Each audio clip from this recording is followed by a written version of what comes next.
Muy buenos días a todos, muchas gracias por acompañarnos en el día de hoy. Hoy tenemos un comité de energía compartido con nuestros eh, colegas y amigos de Anchan, República Dominicana. Eh, Quisiera pedirle a Carlos Viruet que por favor encienda su cámara, que es el chair del Comité de Energía Anchan Dominicana, que estará acompañándome como moderador de este evento.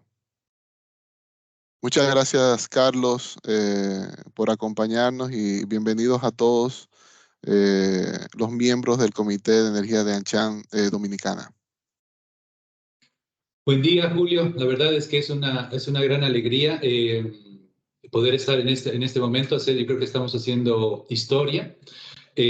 Justamente ayer estábamos en un almuerzo con los diferentes presidentes de los comités de AMSHA y compartimos la idea que estamos haciendo hoy.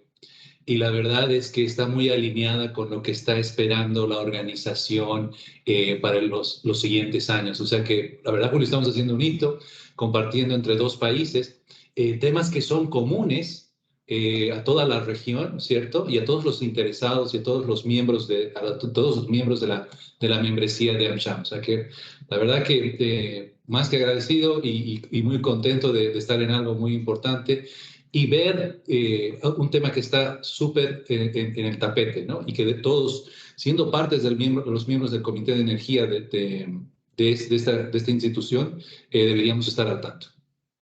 Así es.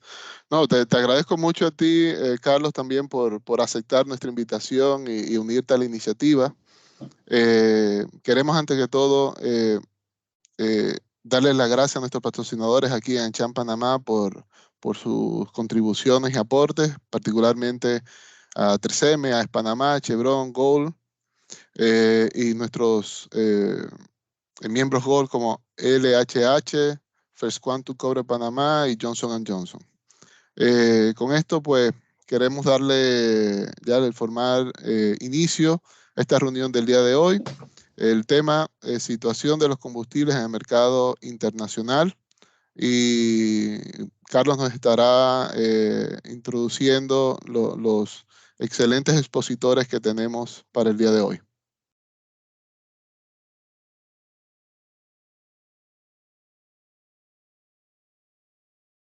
Carlos, si quiere, yo tomo esa parte. Quisiera primero darle las gracias a Rafael Hansen Williamson, un habitual contribuidor de AmCham Panamá, que está acompañándonos en el día de hoy, a Leslie Party Guzmán y a Víctor Valenzuela, que estarán, tres expertos de la industria que estarán con nosotros compartiendo básicamente las perspectivas desde el punto de vista de los combustibles líquidos, los combustibles sólidos, en particular el carbón, y también el gas natural. La situación de los combustibles en el mercado internacional al día de hoy, ¿no? Carlos. Sí, perdón, Julio, con esto de switchar de pantallas, al rato la cosa se complica un poco. No te Quiero preocupes. que también va a estar en el evento Leslie Pasti Guzmán. Ella tiene más de 15 años de experiencia en el mercado de los commodities, en la investigación analítica, es consejera sobre riesgos políticos, es empresaria. Tiene una empresa muy interesante sobre inteligencia del mercado en la parte energética. Ella es cofundadora y CEO de Gas Vista, que justamente es una empresa dedicada a la inteligencia de mercado y análisis predictivo, enfocado principalmente a la parte de los commodities. La verdad es que yo creo que vale la pena escuchar todo lo que tiene Leslie para contarnos sobre los temas de LNG. Excelente. Si quieres, bueno, vamos a pasar un tema de logística. Las preguntas o dudas que tengan la pueden hacer llegar a través del chat. Estaremos atentos al chat. La idea es que vamos a tener las tres presentaciones y cada uno constará de 20 a 25 minutos para hacer sus presentaciones. Y al final de cada presentación vamos a dar un espacio de unos 5 minutos para recibir y responder preguntas de parte de la audiencia, ¿no? Entonces, con esto quisiera darle la entrada a Rafael Jaén. Rafael, por favor, puedes encender tu cámara. Aquí estoy. Rafael, muchísimas gracias por acompañarnos nuevamente en el día de hoy. Rafael es un experimentado ejecutivo con más de 36 años en la industria del petróleo y del gas. Dedicó más de 25 años a la gestión y operación de refinerías y sistemas de logística y distribución de combustibles, tanto en Estados Unidos como Latinoamérica, especializándose particularmente en la optimización de los negocios, ¿no? Actualmente dirige su propia empresa de consultoría dedicada al adecuado posicionamiento de las empresas y sus públicos de interés. Rafael también es escritor, tiene varios libros que hablan justamente del ecosistema de productividad, la energía en Latinoamérica y demás. Y Rafael, muchísimas gracias nuevamente por contar con tu participación acá y darte nuevamente la bienvenida por parte de todos. Muchas gracias, Julio. Hoy hago la salvedad de que como estoy con un fuerte resfriado, la voz no está muy decantante, ¿no? Pero allá vamos, gracias. Recuerdo que en el pasado abril, Julio, que es parte de mi nuevo grupo de amigos, o mi grupo de nuevos amigos, me invitó a hablar a este foro, específicamente el Comité de Energía de AmCham, sobre la crisis energética causada por el conflicto Rusia-Ucrania. En el momento yo decía que el gran desafío de esa crisis, como continúa siendo, era la exacerbada volatilidad de los precios de los combustibles fósiles en un entorno global en donde los hidrocarburos, a pesar de la satanización de los hidrocarburos, seguirán siendo indispensables para satisfacer la creciente demanda por energía. Atención a esto, creciente demanda de energía. Lo que nos lleva siempre, a mí me lleva como estudioso del tema, y yo estoy seguro que Víctor y Leslie van a también subrayar esa importancia al tema de seguridad energética como la máxima prioridad en esta coyuntura. Hoy me voy a enfocar un poco más en las evaluaciones que recientemente han hecho el International Energy Forum y la Agencia Internacional de Energía en su World Economic Outlook 2022, lo que hacen la evaluación de la situación actual y sus proyecciones, ¿no? Para los que no saben, el International Energy Forum, que es menos popular que la Agencia Internacional de Energía, recoge los ministros de energía de 71 países, incluye naciones productoras y consumidoras. Ellos se autoproclaman como el hogar para el diálogo energético, ¿no? Ellos reúnen la OPEP, la Agencia Internacional de Energía, etc. Entonces, antes de entrar en materia, hago el énfasis en la advertencia de que el sistema energético global tenemos que entenderlo como un organismo complejo, obviamente es global, es interconectado, es dinámico, siempre está en constante evolución, tiene varias capas que han venido en esa evolución modificándose a lo largo de décadas. Hoy podemos hablar de siglos. De consecuencia, para mí y para todos ustedes debería ser igual. Para poder estudiarlo y entenderlo, uno necesita apartarse un poco de las crisis inmediatas y adoptar una visión sistémica y a largo plazo para comprender cómo evoluciona, de dónde viene, hacia dónde va y cuáles son los puntos de inflexión y los vectores que actúan sobre ese sistema global diariamente. Próxima, por favor. Eso me lleva a una de las cosas que extraje del denso e interesante documento del World Economic de la Agencia Internacional de Energía, que dice que, eso que dice ahí, no debería ni leerlo, pero la prosperidad de la humanidad ha venido montada en los dos últimos 2 siglos sobre el crecimiento del sector de hidrocarburos. Entonces, eso es lo que ha ayudado o impulsado la economía mundial. Y advierte la Agencia Internacional que tratar de revertir eso así de un solo botonazo es riesgoso, es un problema. Lógico que ellos lo hacen dentro de la gran perspectiva de transición energética que no podemos separarla de la discusión de hoy. O sea, todo lo que ocurre hoy se está viendo a través de los ojos de la necesaria transición energética.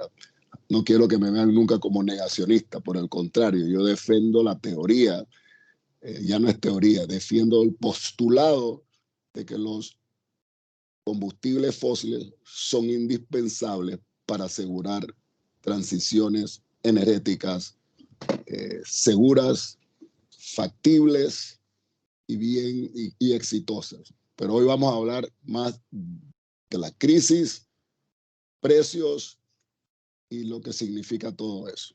Próxima, por favor. Y otra vez, yo estoy seguro que Víctor y Leslie nos darán una clase hoy sobre eso.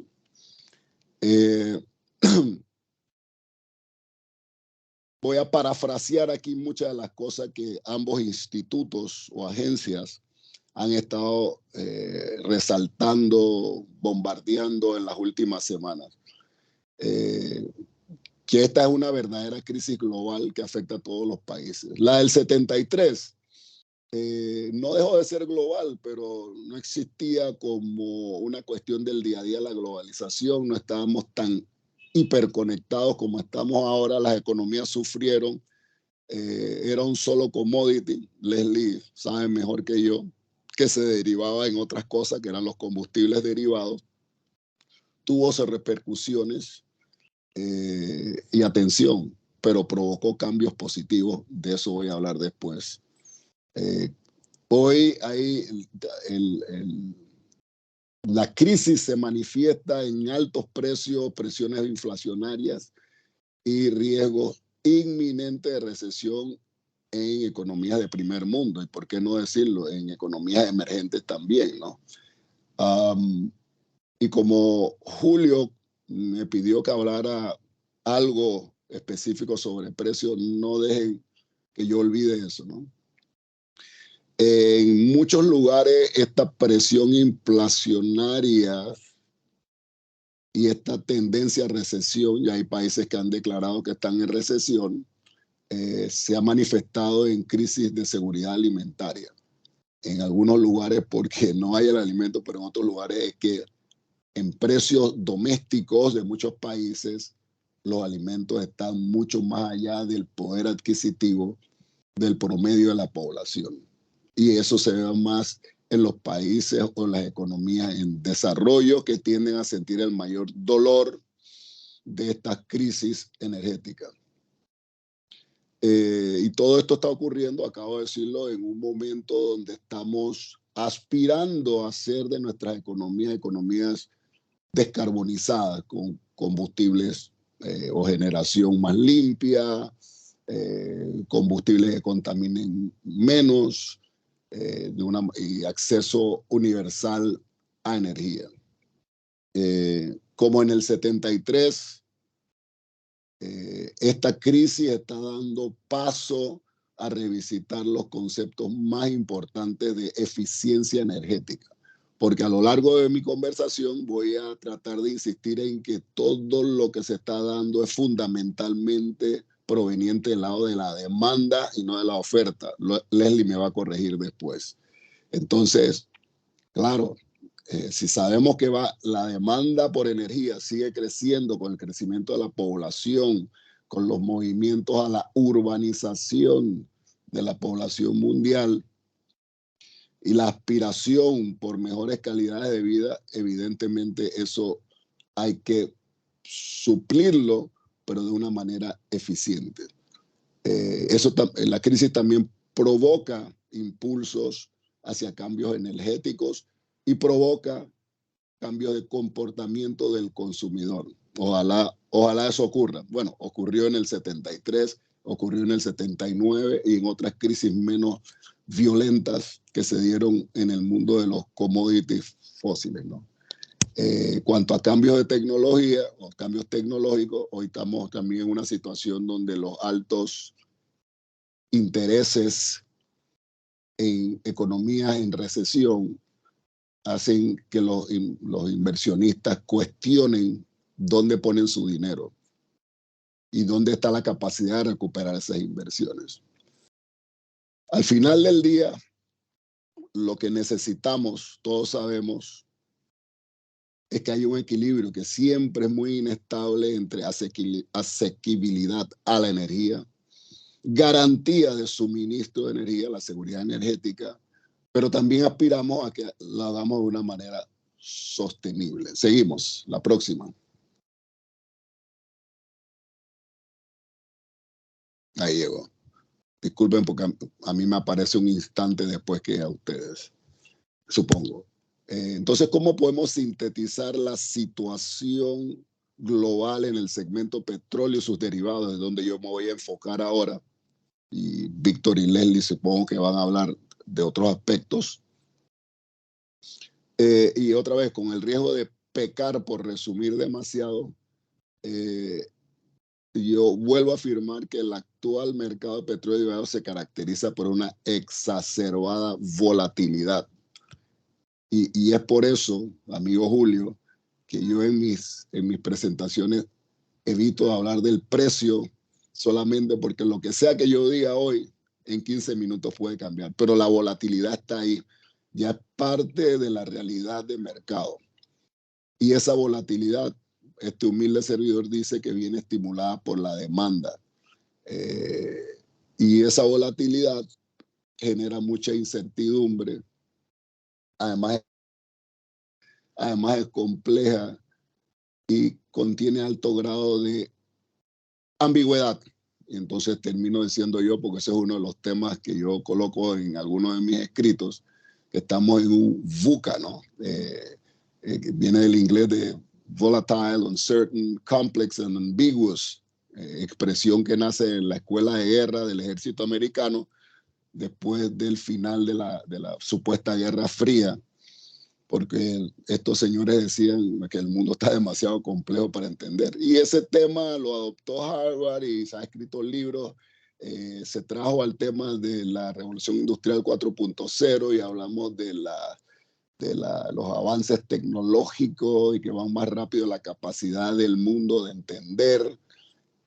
Hablamos del singularity, pero todo eso lo estoy trayendo yo aquí al mundo de lo que nos interesa, que es la energía. Entonces, si miramos, yo antojadizamente tomé esta gráfica para decir lo siguiente, bueno, ya sabíamos que con el repunte de la economía post-pandemia ya había una demanda que no estaba siendo satisfecha por la oferta, ¿ok? Y tomé el petróleo como una cuestión, pero había el gas natural, había los derivados del petróleo, porque el petróleo en sí no vale nada si no lo transformas en combustibles. Y entonces lo que trato de mostrar con una sola gráfica es, si no tienes suficiente de lo que el consumidor necesita, evidentemente el producto en el mercado, ley de oferta y demanda, tiende a subir. Eso no es una necesaria verdad absoluta, porque entonces tienes que entrar al microcosmo de qué ocurre en cada uno de los países. Los países productores de bajo consumo, Arabia Saudita, me imagino que están saltando en una sola pierna, ¿no? De alegría. Pero lo importante es esto, que es el sistema está muy volátil, es complejo de entender y hay mucha ambigüedad. Y ya dije antes de que esta crisis se manifiesta mucho en crisis de seguridad alimentar. Y no voy a hablar de cambio climático, de la emergencia climática, pues es un tema muy complejo, paradójico y que no cabe en esta charla hoy, ¿no? Sin embargo, yo soy de los que opino que esta crisis puede ser un punto de inflexión histórico hacia un sistema energético, de hecho, más limpio y seguro, porque eso es lo que provocan estas crisis, ¿no? Levantar la vista hacia las otras oportunidades. La próxima, por favor.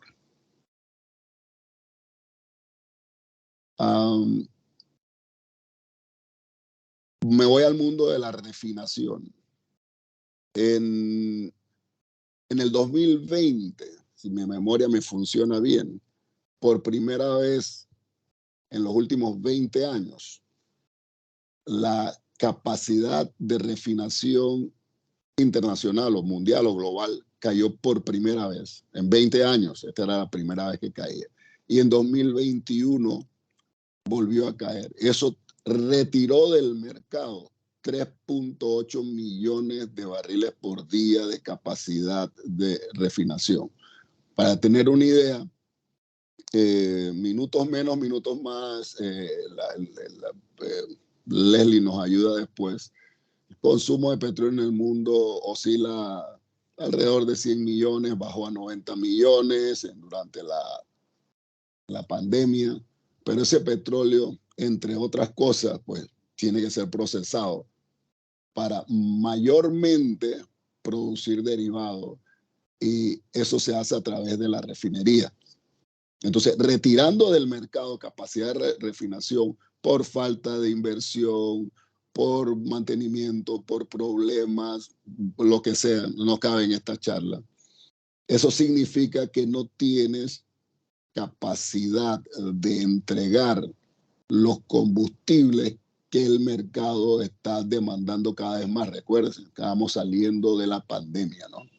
Interesante que 80% de esos millones de barriles que desaparecieron fueron los países de la OECD.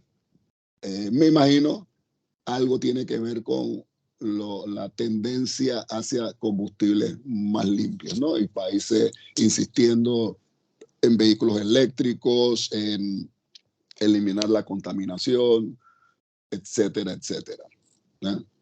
Eso hizo, por demanda, que los precios se fueran por las nubes. Aquí voy a hablar un poquito de precios, Julio. Y ahí vienen los márgenes altos, esto que saltan, más de refinación, de 10 hasta 50 barriles por barril. Ha habido una conmoción internacional en Estados Unidos y en otros países quieren imponerle impuestos, valga la redundancia, a estas compañías. Siempre miran a la empresa privada y se olvidan de las estatales, que son las que dominan el mundo, por esos lucros adicionales. Yo tengo mi propia opinión, eso no cabe en esta charla, pero ahí viene el asunto de los precios, ¿no? Los precios subieron exorbitantemente. De un par de meses para acá han tendido a bajar. Las proyecciones que se hacen es que en los próximos 2 años los precios tiendan a caer un poco.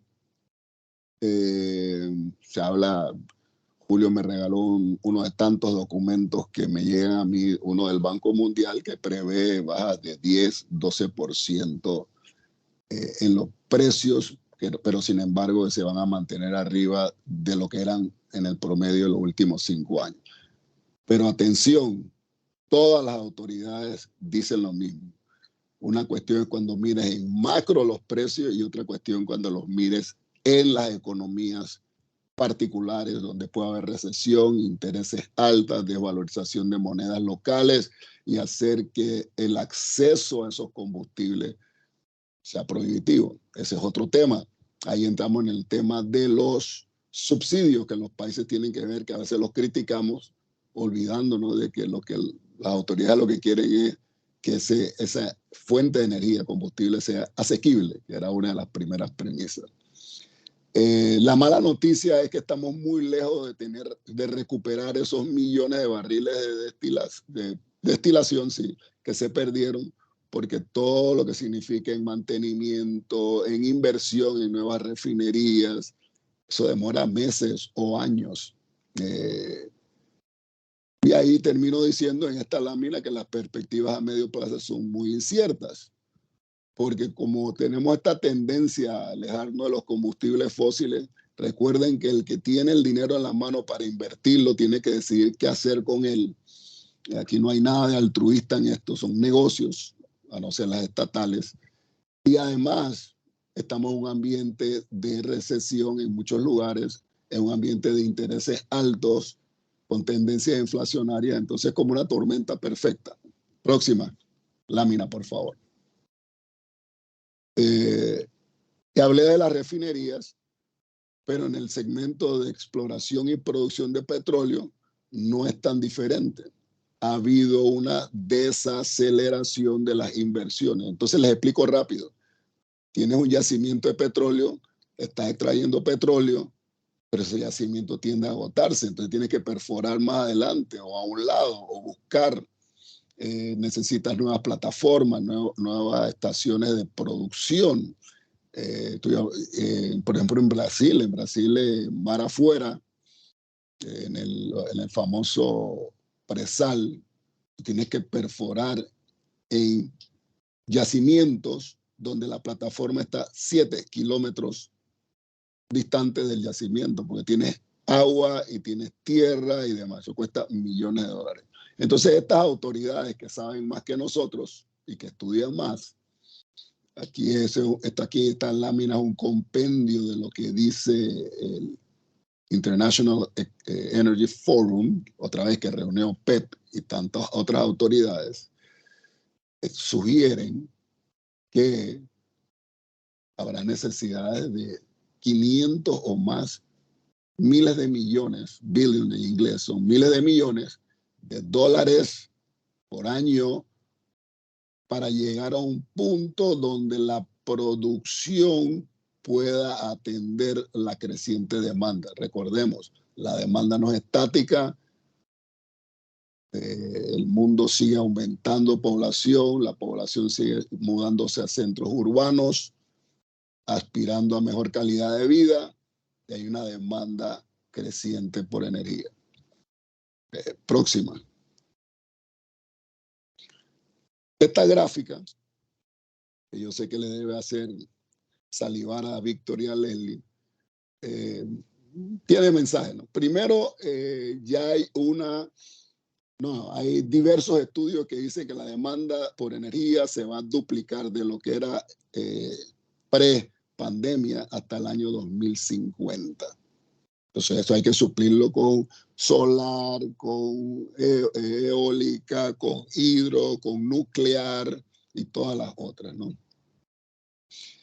Los fósiles van a estar allá, los fósiles van a estar más allá del año 2050. Eso no es un secreto, eso no es una mala noticia. It is what it is. Sin embargo, diferente de lo que decía nuestro viejo colega, se me escapa el nombre, que decía que iba a haber un pico donde el petróleo, gas, bueno, no, él no hablaba del gas, pero se iba a acabar. Ahora lo que entendemos es que vamos a llevar un pico de demanda y ese pico de demanda debe ocurrir entre 2025 al 2035, o algunos dicen 2030, 35, no hay un número exacto porque nadie puede saber exactamente cómo va a alterarse la demanda. Dos, nadie sabe exactamente cómo las otras opciones energéticas van a entrar en el camino en tiempos como ahora, de convulsiones, ¿no?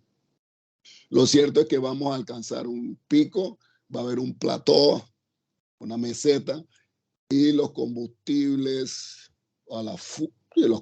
fósiles van a ir decreciendo gradualmente. Si miran el lado izquierdo es bastante inclinado, el lado derecho es poco inclinado. Lo importante, el mensaje importante es que el sistema energético global va a ser una mezcla dinámicamente cambiante de la oferta energética, ¿no? Repito, si quieren poner de un lado los no contaminantes, los renovables, los odiados fósiles, los odiados por mucha gente. Sin embargo, hay una retórica en el medio, ¿no? Biden liberó 30 millones de barriles, después liberó 15 millones de barriles, otros hicieron cosas parecidas, Los europeos, que no hay que criticarlo, decidieron regresar al carbón. ¿Por qué? Porque la población necesita energía. Y viene el invierno en el hemisferio norte. Entonces, tal vez el mensaje mejor aquí, o mayor, o más fundamental, es que si sabemos que vamos a tener a los fósiles en el medio de todo esto, predominantemente van a ser los fósiles, entonces tenemos que atender a ese delicado equilibrio que sugiere la coexistencia con los combustibles o las fuentes renovables de energía. Y no escapo del precio. Y todo esto sugiere, amigos, que habrá continuamente mucha volatilidad en los precios. Es difícil predecir. Sí, acabo de decir, se prevé una tendencia hacia la baja. Leslie no va a corregir. Pero por otro lado, yo no me atrevo a apostar en precio como cuando yo comencé a trabajar en los 80. Era más fácil predecir que podía ser el precio del petróleo, por ejemplo. No puedo juzgar por el gas y el carbón porque en la época ni sabía cómo eran esos mercados. Próxima. Termino en breve. Próxima.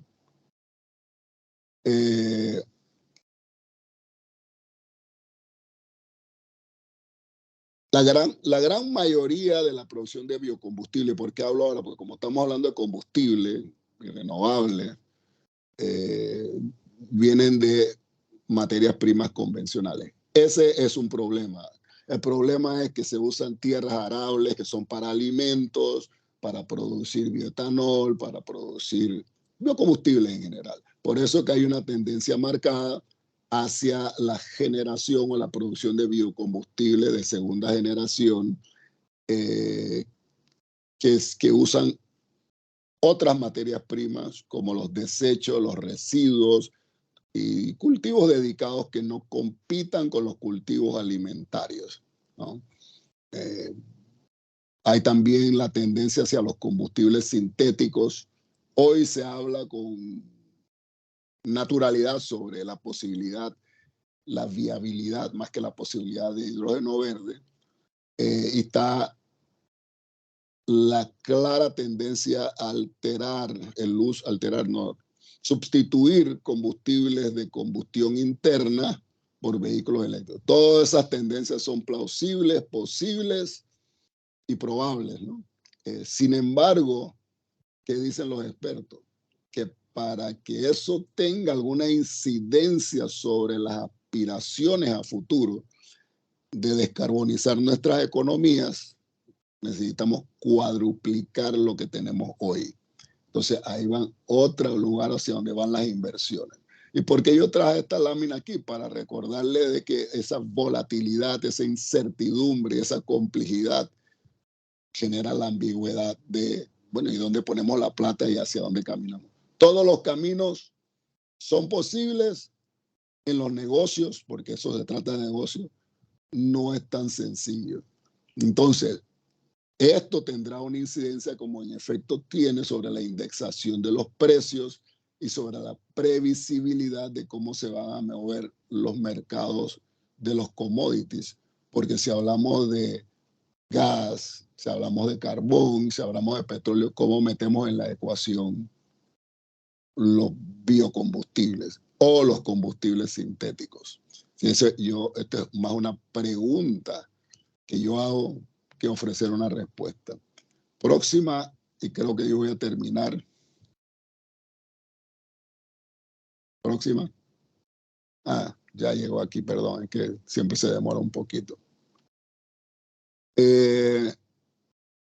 ¿Con qué quiero terminar, ¿no? El World Economic Forum, la Agencia Internacional de Energía, subraya la necesidad de recrear un paradigma. Tenemos que crear un nuevo paradigma de seguridad energética.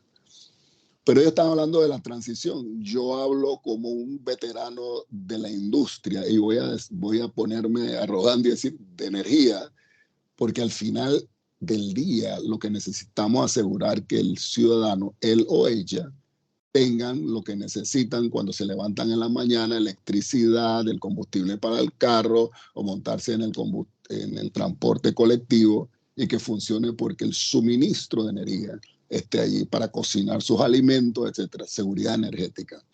Seguridad energética no es una retórica, no es un discurso, es un producto del ejercicio de que las empresas están haciendo lo que necesitan hacer, invirtiendo los dineros donde lo tienen que invertir de manera oportuna y de manera coherente. Ya dije y lo voy a repetir, hay una coexistencia entre los combustibles, los odiados combustibles fósiles, lo digo por ignorancia, y los sistemas de energía limpia que tanto necesita la humanidad. Yo no soy predicador de los desastres del clima, estudio mucho sobre eso, lo que necesitamos hacer, lo que comprometimos los estados en hacer para llegar al 2050 bien. Entonces, como coexisten estos dos subsistemas, la responsabilidad de los actores, seamos nosotros los consultores, los estadistas, los decision makers, los policy makers, es, ya que el ambiente que estamos es un ambiente muy volátil, muy complejo, muy ambiguo, es constantemente estar estudiando ese delicado equilibrio y siempre teniendo en vista seguridad energética como el objetivo final. Y ahí pongo una cuestión que no es mía, pero me gustó porque dice la Agencia Internacional de Energía que hay que evitar las consecuencias y de indeseadas decisiones políticas tomadas con prisa. Yo diría, lo voy a traducir, quieres resolver el problema de hoy nada más, perdiste de tu campo de visión a largo plazo, o las decisiones difíciles tomadas demasiado tarde, que ocurre mucho en el ámbito político. Próxima, yo creo que termino por ahí, Julio, y si me extendí, me disculpo, y paso entonces el control de vuelta a Julio. Gracias. Muchas gracias, Rafael. Excelente presentación. Ahora le damos la entrada. No tenemos preguntas. Vamos a dejar las preguntas para el final. Si les parece, para seguir avanzando. Carlos, por favor. Sí, gracias, Rafael. Realmente muy interesante la perspectiva. El tema, como tú dices, ¿no? Es bastante volátil. Y yo creo que esto enlaza muy bien con lo que nos va a contar Leslie sobre el tema del GNL. O sea que adelante, please, Leslie. The floor is yours.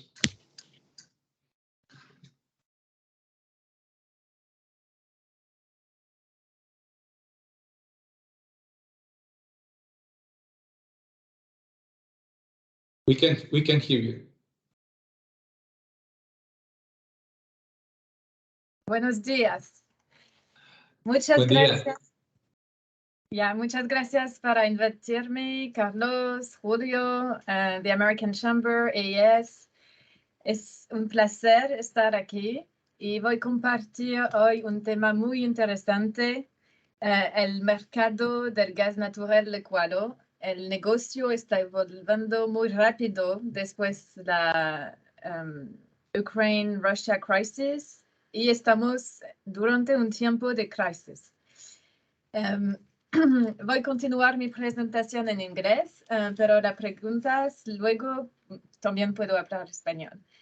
So I'm going to delve into several topics today. One is the crisis between Russia and Ukraine that has triggered a lack of supply in the European gas crisis, huge increase in electricity prices, the evolution of the global gas trade as a result of this crisis, but silver linings also and opportunities, including in intra-regionalization of global gas trade.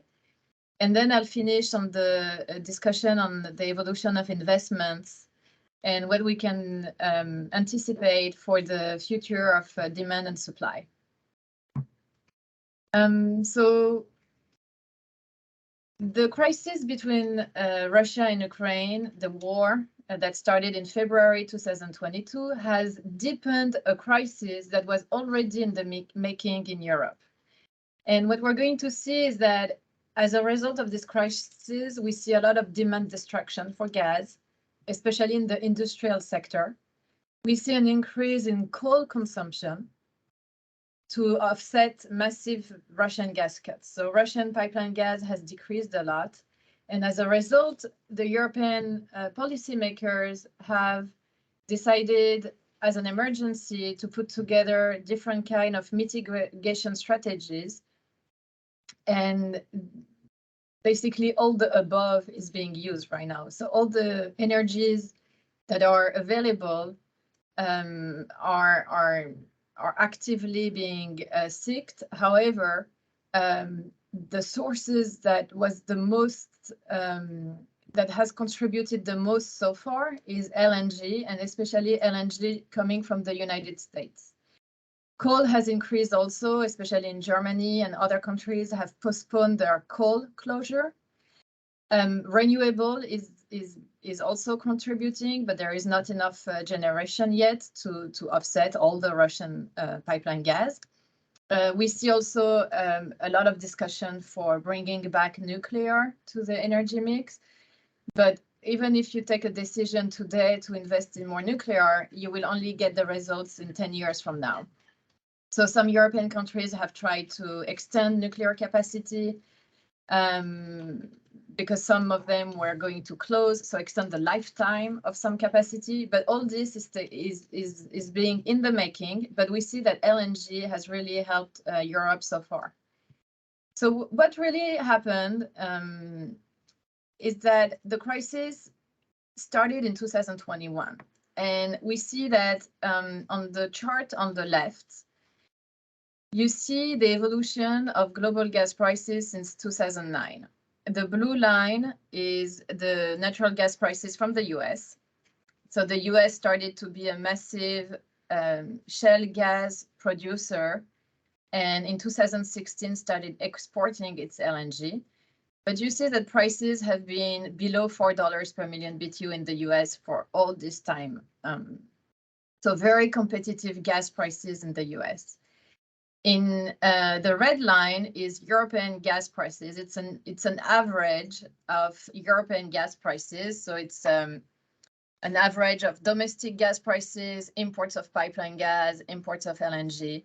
And you see that there has been volatility in the past, but it was contained to a maximum of $12 per billion BTU over the past few years.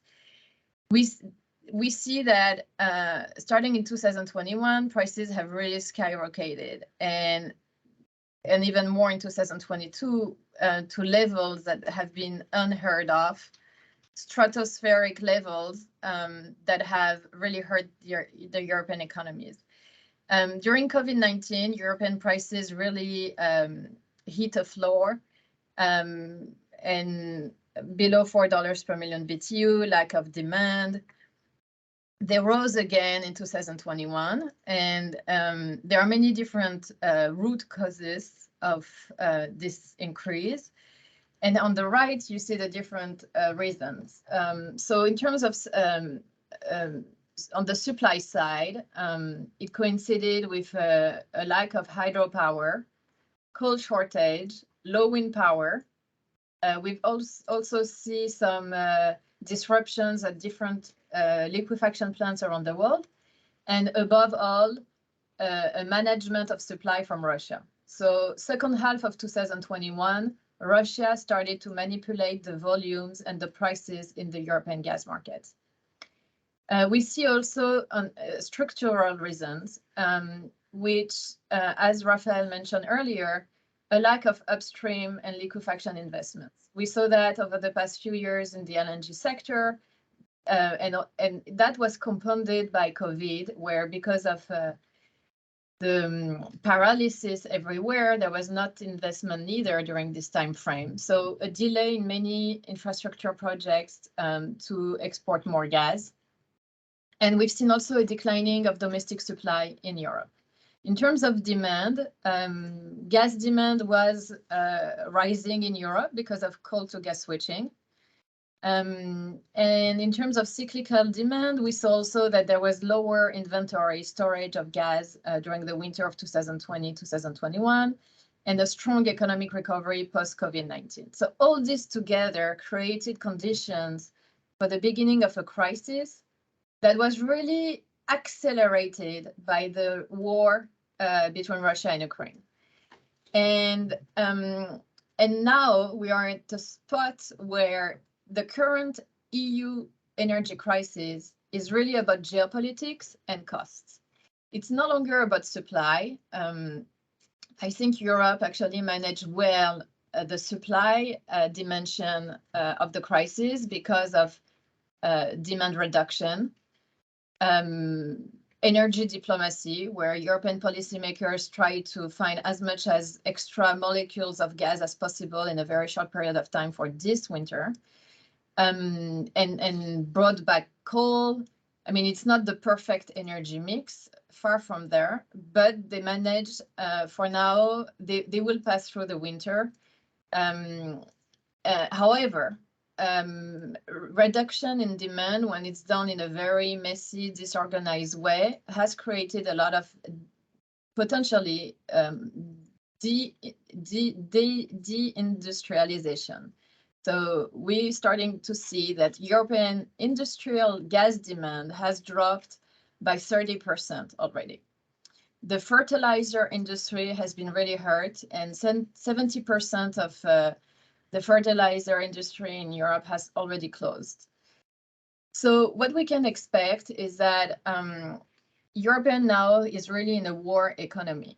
Russia knows that the more it triggers, the more the war is going to last, the more potentially it could create disunity between Europe, economic hardship, and basically Russia is hoping that using the energy weapon will bring Europeans back to the negotiation table or make them weaker. So we are in a place where there's still going to be a lot of inflation, a lot of volatility on prices that has been compounded also by inflation. But right now, since October, prices in Europe have dropped. Russia has cut gradually its pipeline gas to Europe since the summer, even more. And we are at a place where, if you look at the blue line, the light blue line on the right chart, there is almost no pipeline gas from Russia left in Europe, very little amount of volume. So in a way, Russia has lost its ability to agitate the market with playing with the volumes of pipeline on the downside. However, it still exports LNG actually to Europe, liquefied natural gas from the Arctic. And so with LNG, they could still agitate the market. But for now, Europe has learned how to live without much Russian pipeline gas. What we see is that the arsenal of gas measure to offset loss of Russian gas is going to continue. And we see increased government intervention all over Europe. So gas demand reduction will continue. We see that the European governments have mandatory underground gas storage rules. So it means that before every winter now, Europe will make sure that it has enough gas to replenish its underground gas storage. They will also strengthen their solidarity between countries and connectivity. So we see small links that are being built, for example, between France and Germany, and so on. We see the rise of small-scale LNG imports. On the infrastructure side, FSRUs, the floating regasification storage units, are very important. They are allowing Europe to add almost 50 million tons of new liquefaction, regasification capacity this year in 2023 alone. So it's about 11 new floating regasification infrastructure that are being put in place. And finally, energy diplomacy. Europe has managed to talk to its partners in the Mediterranean, like Algeria and the US and other countries, to try to bring as much additional gas as possible. So there will be a lasting impact from the Russia-Ukraine gas war on trade flows. And we start to understand now, but obviously that would continue. A big impact is that we see a redrawing of trade flows, especially between the European Union and the US. And the US has really come to the rescue to Europe during this crisis. But it means that Europe is absorbing now 45%. So from all its LNG imports in Europe, 45% is coming from the US. And it means that the US is basically sending most of its LNG to Europe. So that has consequences for other countries that used to depend more on US gas or were thinking about relying more on US gas. Right now, Europe is taking most of the share of US LNG. But we see that it has changed also in Asia, the trade flow, because Qatar has been refocusing on Asia and is sending now most of its LNG to Asia. And Australian LNG stays in Asia anywhere. But we see that basically the Atlantic supply stays in the Atlantic and Pacific supply in the Pacific. So we see really a change of trade flows that will last. And Europe has been able to attract so much LNG, not that much because of politics in 2022, but more because of commercial drivers. Europe was willing to pay the most, and LNG is following the premium market. So if you have this year so far, European gas prices have averaged $41 per million BTU. So obviously the LNG was attracted there, and the average in Japan was more about $20 per million BTU. Japan has actually made a bet a few years ago to rely more on US LNG, which is Henry Hub linked. And they've been managed to diversify their pricing exposure between Brent indexed LNG, Henry Hub linked LNG, and then some spot supply, some on JKM, the Asian benchmark. But we may see increasingly more competition between Asia and Europe to attract those cargoes to ensure supply security. So Asia is still attracting 64% of the global LNG trade. Even if there is a lot of focus this year on Europe, we should not forget that the growth prospects for the global gas market is still Asia. And we see that now, more or less in terms of share of the global gas market, Europe is attracting 30%, Asia 64%, and the other regions, the remaining percentage. And the fact that Europe is going to have those mandatory storage rules means that it creates a more seasonal pull on cargoes away from Asia and other regions during the next few winters. So we expect that each winter there is going to be an increase in prices and competition to attract those cargoes. But Europe has been very fortunate this year because Asian demand was down, and especially demand in China. So all the cargoes that China didn't want were resold for profit in Europe. And to a certain extent, that was the same in Japan and in South Korea. You see that on the charts for the past 3 quarters, the demand in Asia, well, especially for Q1 and Q2, demand has really dropped in Japan, China, and South Korea. It has increased a little bit again in Q3, but basically these countries have freed a lot of unwanted LNG cargoes that found a home in Europe that was really willing to absorb those cargoes. But we should not take for granted the fact that next year will be the same.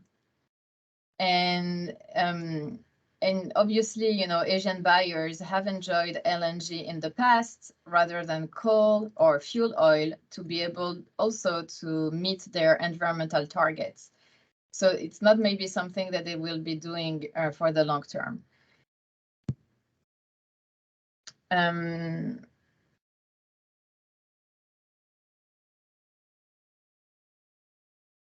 So this crisis is also having a huge impact on emerging markets. We are delaying their LNG import plans and revert to coal or other dirty fuels. So because prices have been so high and because many emerging markets don't have that much long-term contracts, but we're more relying on the spot markets, with spot prices skyrocketing to double-digit numbers and way above what they can afford. It's a bad news for climate because many of these countries wanted to use LNG as a way to clean their energy mix and move away from coal, fuel oil, LPGs, and other. So the image of LNG in emerging markets is taking a hit because of current prices. Now, we'll see later that these prices are not going to stay high, beyond the next 4 years. And we may see a rebalancing earlier, actually, because of the potential recession and drop in economic activity. But we see that for now, countries in South Asia, in South America, have really decreased their imports of LNG so far this year. And on the right, you see the evolution of prices 2021 versus 2022. So in the US, even if US Henry Hub prices have increased, they still remain the most competitive globally. And that's why you have industry from Europe that may move to the US. The US will keep for now its industrial competitiveness because Henry Hub and because they have domestic gas production.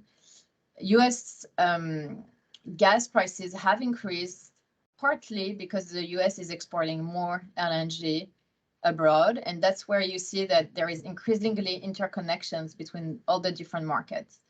But there might be some acceleration of pipeline being built in the US to increase the capacity for outlets of this gas. And that could alleviate some of those bottlenecks and lower the prices going forward as we see the US increasing its exports abroad with LNG. Japanese LNG prices have also increased, but the increase has been more limited than Europe because Japan has been depending also on long-term contracts rather than the spot market.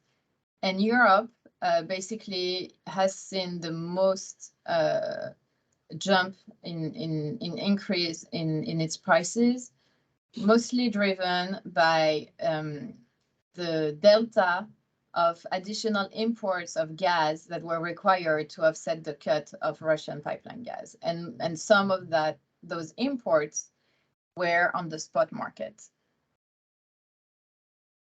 I'm giving you an example of Brazil, who has seen a drastic drop in LNG imports between 2022 and 2021.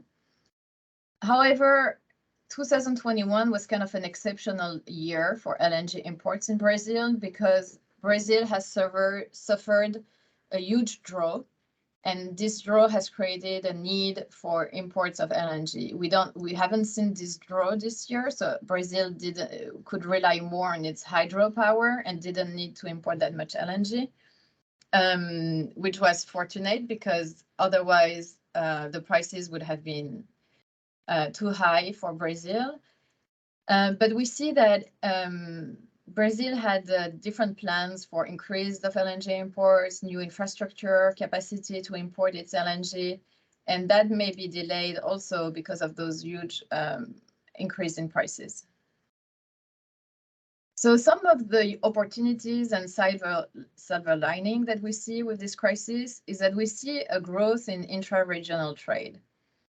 So I mentioned earlier, you see this huge corridor between the US and Europe, which is reflects an important new trade routes and strengthening of the transatlantic bond with LNG. But it means that you trade between your friends and you trade less with your other partners. So it's at the expense of others.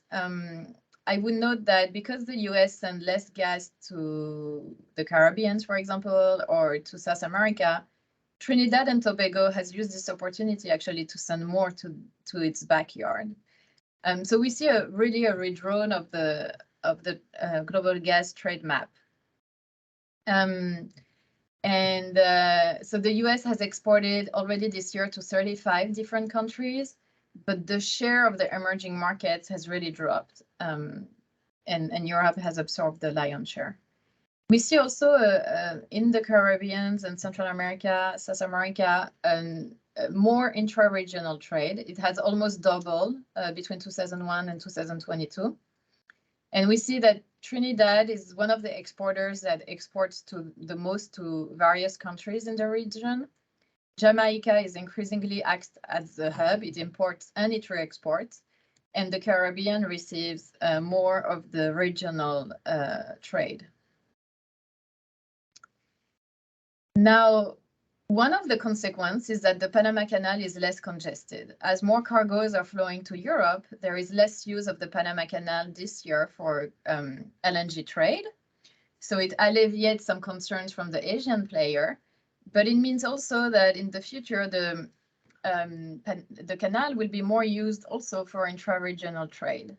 There are more infrastructure that are going to be built potentially on the West Coast of Mexico, East Coast of Mexico. We're going to see more regasification terminals maybe in the Caribbean. So a more dynamic regional trade that may emerge. And we see that the Panama Canal for now is still used for optimization of trade flow between traders. And this picture here shows you that we've seen that during the European crisis.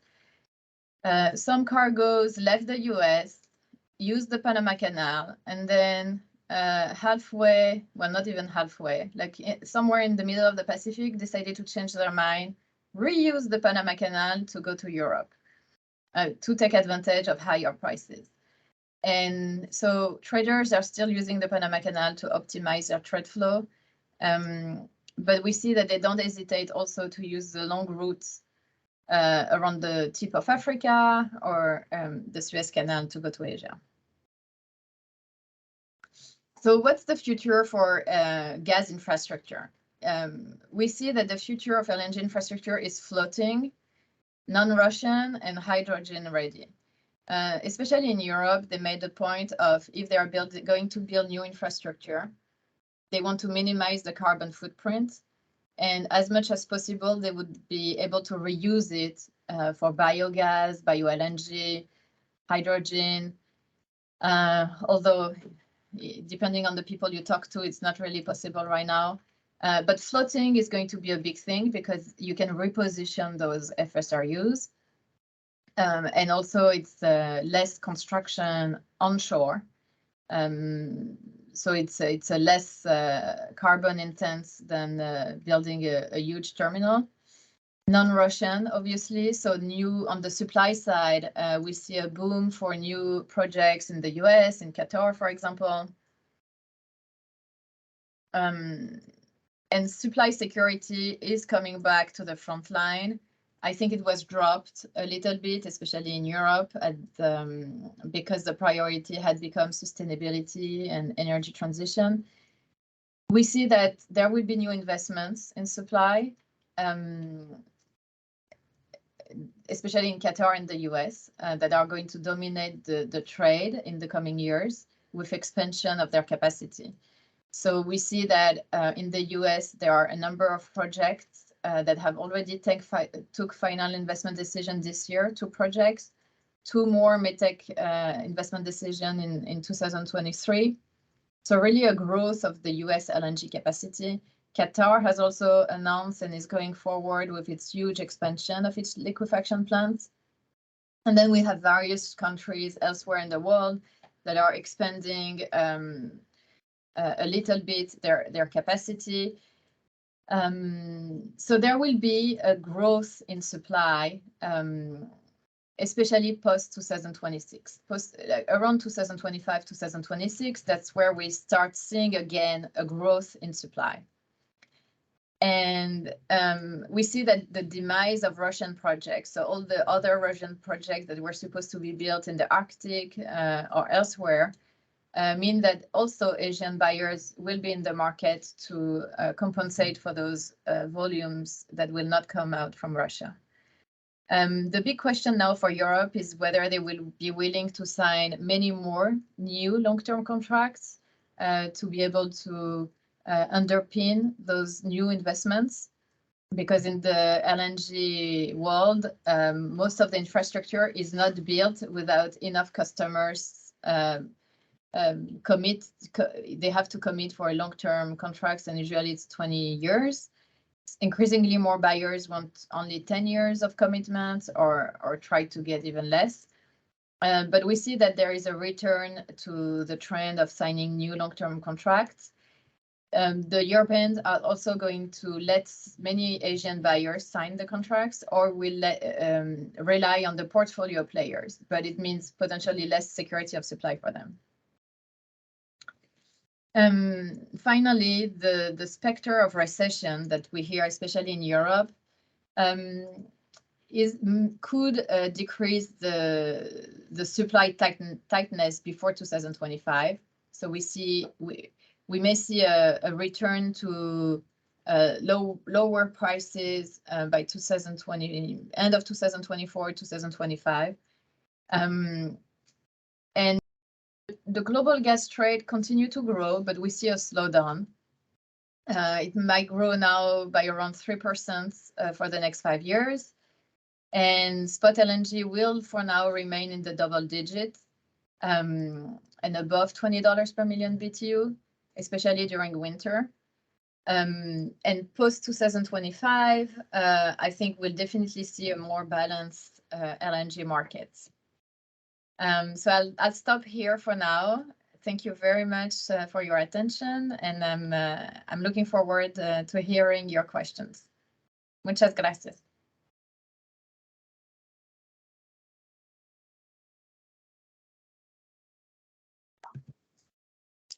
Leslie, yes, I think that we have some questions in the chat. I see that one posted by Julio. Says, do you agree with Rafael's statement that the worst decision countries can make today is not to make the thought decisions and not to take a long-term view, putting security of supply at risk?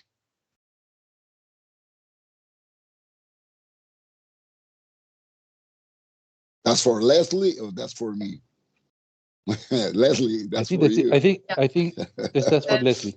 Yeah. It's about the thoughts of Rafael, yeah. Right? Yeah, thank you very much for the question. I think that energy transition is a long-term game. And when you think about China, they have this 2060 target for net zero target. But for now, they use a lot of coal, they use gas, they use everything they can. They grow their renewable, but they understand that it's a long-term race in a way. And you don't get there linearly. Here I completely agree with Rafael that our energy mixes are going to be coming out of this crisis more diversified than ever, because there is an understanding that we don't have the luxury to say no to one fuel, even if it's a fossil fuel. Every country has different energy mix, different electricity mix, and you need to use what you have and work on decarbonization of these fuels. So for LNG trade, increasingly, it's going to be blended with bio LNG. In the future, gas pipelines in Europe will maybe blend a little bit of hydrogen inside. At the liquefaction side, there are some efforts to power the liquefaction plants with renewable power, to try carbon capture and sequestration techniques. When it flows on the water, to try to decarbonize the LNG shipping. I mean, there are many things that are being done right now to try to lower the emissions of gas. And and so I don't think, you know, I think it's needed during the transition, having in mind that all the other energy will come in play also, and all are trying to act in the same direction, which is the energy transition, and progressively build the renewable, the transmission lines, and so on. So yeah, I think, you know, it's a long-term game.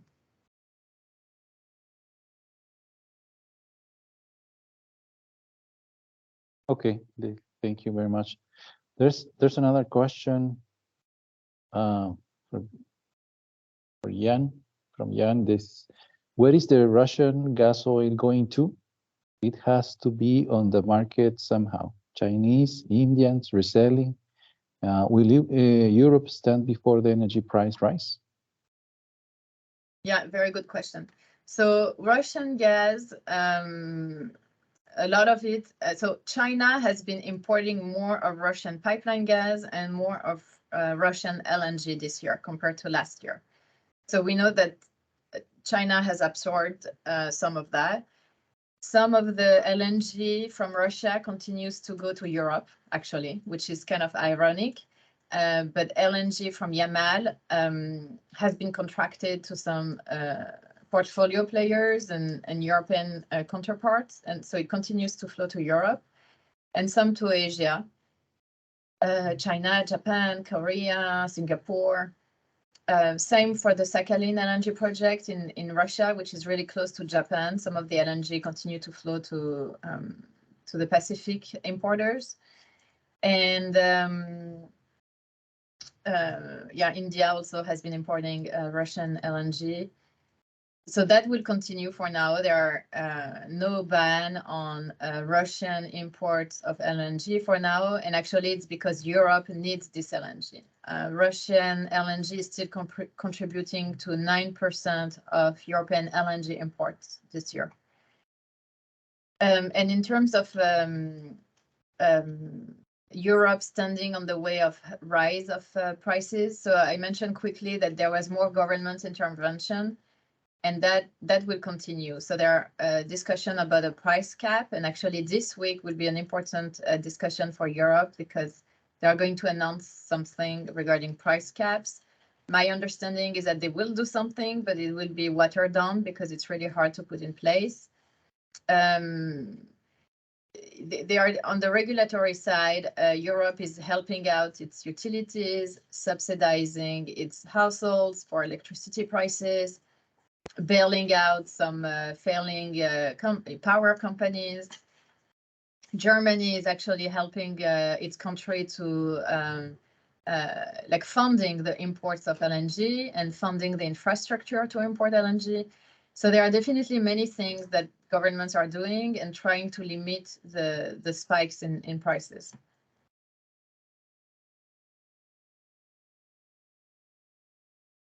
Okay, thank you. Thank you very much, Leslie. I think that for time's sake, I think this is good to change to the other speaker. Thank you very much, Leslie. Julio, please. Thank you very much, Leslie. Very interesting topic. Now, ahora le quiero dar la entrada a nuestro último experto expositor del día, que es Víctor Valenzuela. Víctor es actualmente director global de combustibles y fletes para AES Corp. Además de tener experiencia en el sector energético, Víctor tiene una amplia experiencia en minería y logística, trabajando en mercados como el Chile, venezolano, Singapur, África y Estados Unidos. Víctor es ingeniero civil industrial de la Universidad Católica de Valparaíso, en Chile, y tiene un MBA de la Universidad de Pittsburgh. Víctor, muchísimas gracias por tu compañía. Te invito a encender la cámara y agradecerte tu tiempo para compartirnos hoy una actualidad sobre el mercado de carbón. Muchas gracias. Okay, gracias, Julio, por la invitación. Estoy compartiendo mi pantalla, ¿se ve? Se ve perfecto. Tienes solo ponerlo en full mode. Okay. Si puedes.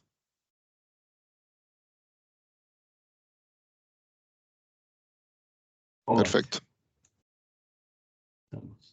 Ok. Gracias por la invitación nuevamente, Julio, Carlos y AmChamp. Voy a tratar de ser breve en función del tiempo que queda.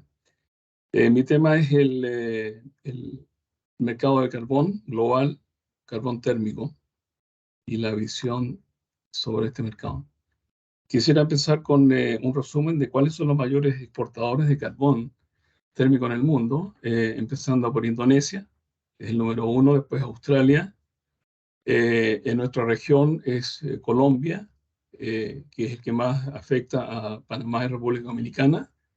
También se importa carbón desde Estados Unidos y también en la región está Canadá. Otros exportadores importantes en el mundo son Sudáfrica y, por supuesto, Rusia. Eso es el flujo aproximado del carbón térmico en el mundo, cómo se mueve. Yo diría que aproximadamente el volumen de carbón térmico que se mueve en el mundo este año va a ser de 970 millones de toneladas, lo cual representa entre un 10 a un 15% del volumen de carbón térmico que se consume en total. Debido además a los altos precios que ha tenido el carbón térmico este año, han estado apareciendo otros proveedores de carbón no convencionales, tales como Tanzania y Mozambique, Kazajstán, Afganistán también. Suena exótico, pero ha estado exportando carbón hacia Pakistán. Otros países que han estado apareciendo en el mercado debido a los altos precios es Nigeria. Pero en total, estos países que tengo acá representan alrededor de 930 millones de toneladas, casi el 90% de los 970 millones que se espera que este año el mundo importe y exporte.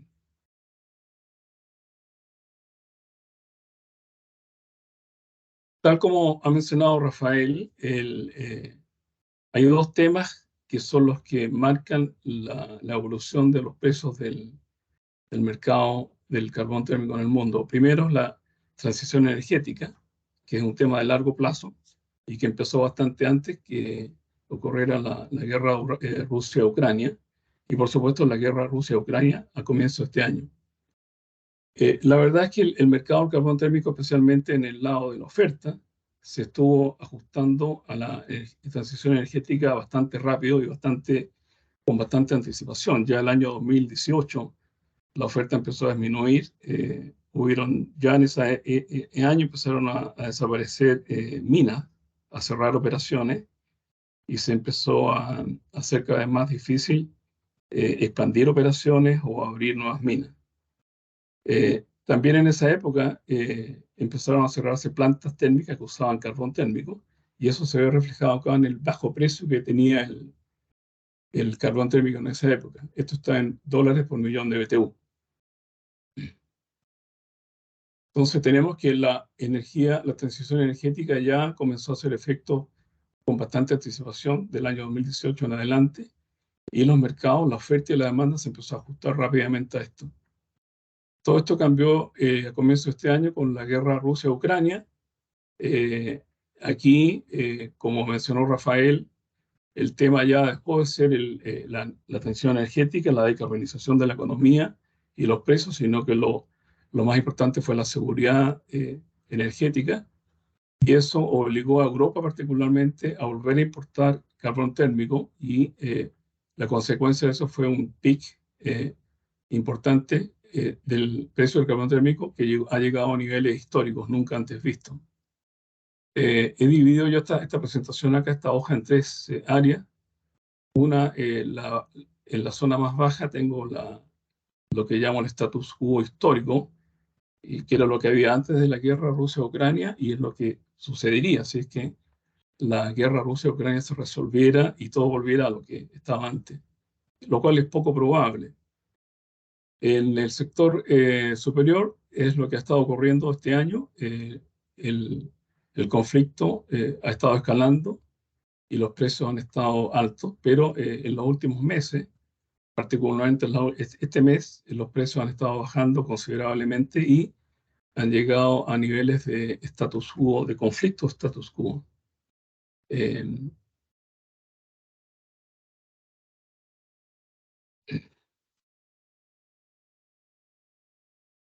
Para proyectar los precios de carbón térmico y la demanda de carbón térmico, hay que considerar que las sanciones que se han estado imponiendo a Rusia son sanciones que, en mi opinión, van a seguir, aún en el caso de que se acabe el conflicto. No es claro cuándo este conflicto se puede acabar, podría ser a finales de este invierno o probablemente a finales del invierno del año 26. Nadie sabe. En mi opinión, este conflicto lo más probable es que siga de manera abierta o larvada, pero es un conflicto que va a continuar y por lo menos las sanciones que se han impuesto en Rusia, especialmente en temas de carbón, de gas, de parte de la Unión Europea, van a continuar aún después que se resuelva el conflicto. Y eso va a tener un impacto en los precios. Esto es lo que las curvas forward muestran, qué es lo que se espera que va a pasar con los precios de carbón en el futuro, de aquí hasta el año 24. Aquí lo que estoy mostrando son los dos mayores índices, que es el índice Newcastle, que representa la oferta y demanda de carbón en Asia-Pacífico, y el API2, que es el índice que representa lo que ocurre en Europa principalmente. En Newcastle, como saben, es el carbón puesto en el puerto de Newcastle en Australia, y el API2 es el carbón puesto en Rotterdam, Antwerp, lo que se llama ARA.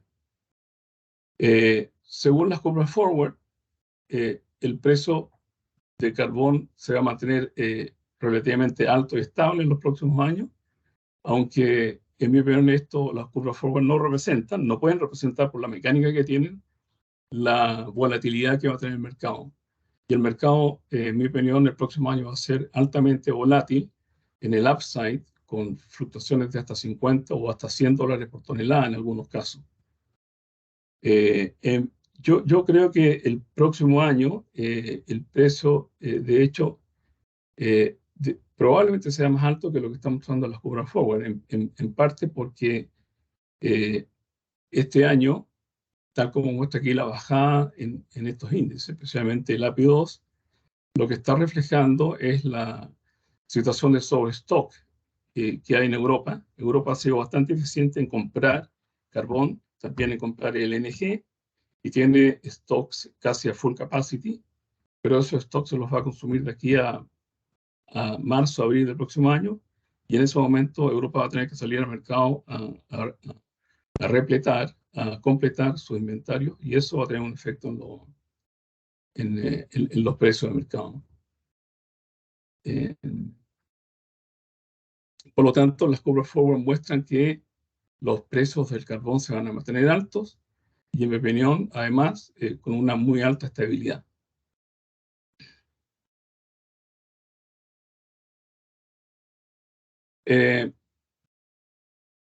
Aquí comparo yo el precio del carbón versus los otros combustibles. El precio de los LNG, tanto TTF de Europa y JKM en Japón, se van a mantener altos, estables según la curva forward, pero con alta estabilidad, pero comparativamente mucho más altos que lo que es el precio del carbón, que se muestra acá.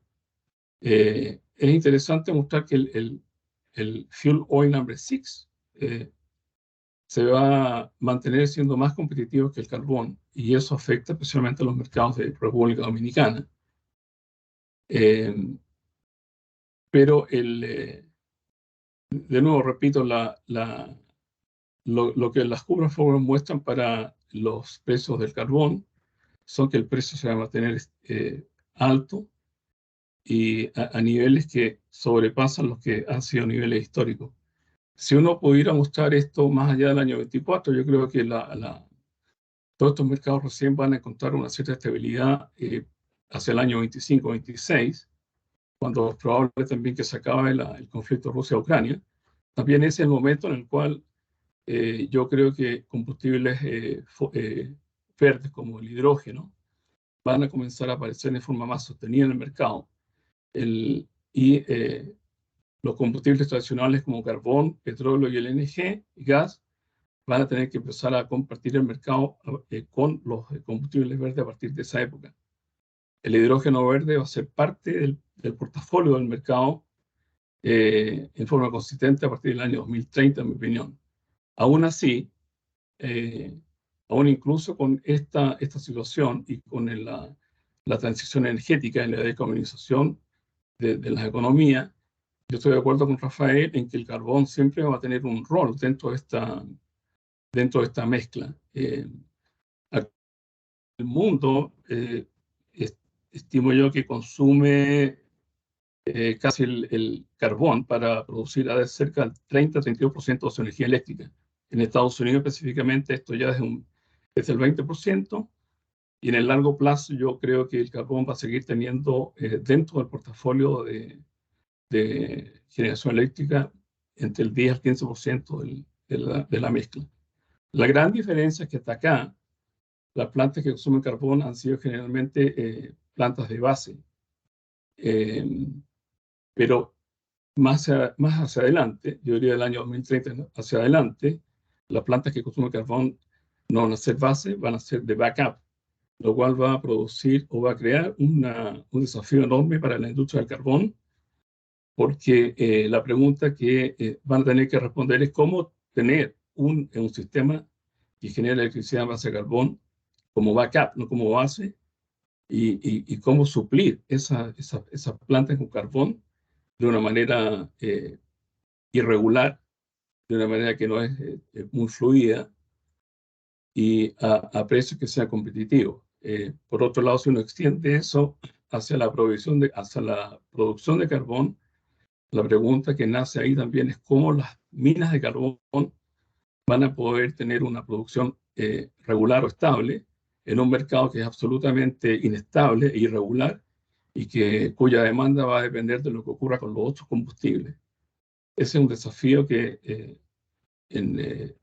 no veo yo que el sector de carbón, particularmente en la oferta de carbón, esté pensando cómo responder. En mi opinión, uno de los efectos de eso es que el precio del carbón va a seguir alto en el largo plazo, porque una de las maneras de mantener una oferta de carbón en un mercado cuya demanda es irregular e inestable es simplemente tener precios altos para poder suplir los costos de producción. Eso también va a obligar, en mi opinión, a que la oferta de carbón de estos países no convencionales se mantenga y sea una característica constante, permanente en la oferta de carbón en el mundo. Y bueno, eso es todo lo que tengo por ahora.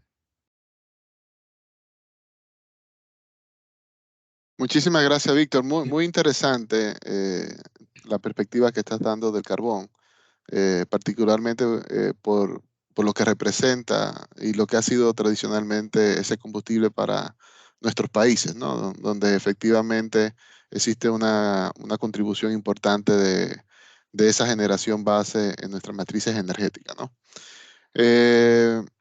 No observo preguntas. Sé que nos hemos extendido un poco más del tiempo habitual debido a los retrasos que tuvimos al inicio de la llamada. Quisiera, bueno, de nuevo agradecer a Rafael, a Leslie y a ti, Víctor, por la compañía, por estar con nosotros hoy en día. Agradecerle a Carlos también por la oportunidad de hacer este encuentro compartido entre ambas cámaras, AmCham Panamá y AmCham DR. Y de nuevo, darle a todos las gracias por acompañarnos y despidiéndome, agradeciendo a nuestros patrocinadores, en el caso de AmCham Panamá, 3M, AES Panamá, Chevron, First Quantum Cobre, Panamá y Johnson & Johnson y LHH. Muchísimas gracias a todos por su tiempo y que tengan un excelente día. Gracias por acompañarnos. Muchas gracias.